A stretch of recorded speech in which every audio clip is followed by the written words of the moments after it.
మరో 10 రోజుల్లో నైరుతి రుతుపవనాలు వచ్చే అవకాశం ఉన్నందువల్ల వాతావరణ సూచనల నేపథ్యంలో వర్షాకాలంలో సింగరేణిలో బొగ్గు ఉత్పత్తికి ఎటువంటి ఆటంకం లేకుండా కొనసాగించడం కోసం సింగరేణి యాజమాన్యం ప్రత్యేక చొరవ తీసుకుంటోంది. వర్షాకాలంలో థర్మల్ విద్యుత్ కేంద్రాలకు తగినంత బొగ్గును సరఫరా చేయాలన్న రాష్ట్ర, కేంద్ర ప్రభుత్వాల ఆదేశంపై సింగరేణి సంస్థ చైర్మన్ మరియు ఎండీ డాక్టర్ బుద్ధప్రకాష్ జ్యోతి శనివారం అన్ని ఏరియాల్లోని జనరల్ మేనేజర్లు మరియు డైరెక్టర్లతో కూలంకషంగా సమీక్షా సమావేశం నిర్వహించారు. ప్రస్తుతం సింగరేణి సంస్థ ఉత్పత్తి చేస్తున్న బొగ్గులో 95% ఓపెన్ కాస్ట్ గనుల నుంచే వస్తోంది.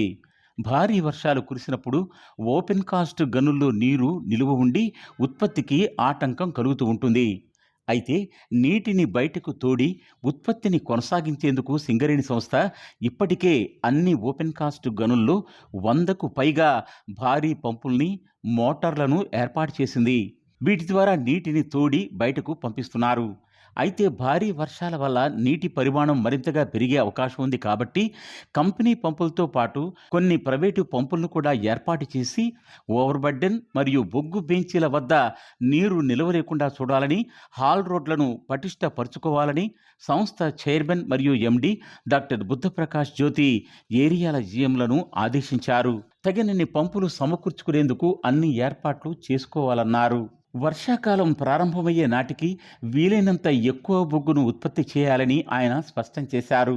ఈ సందర్భంగా ఆయన మాట్లాడుతూ భారీ యంత్రాలతో పూర్తి పని గంటలు సద్వినియోగం చేయాలని, మానవ వనరులను కూడా పూర్తి స్థాయిలో వినియోగించుకోవాలని ఆదేశించారు.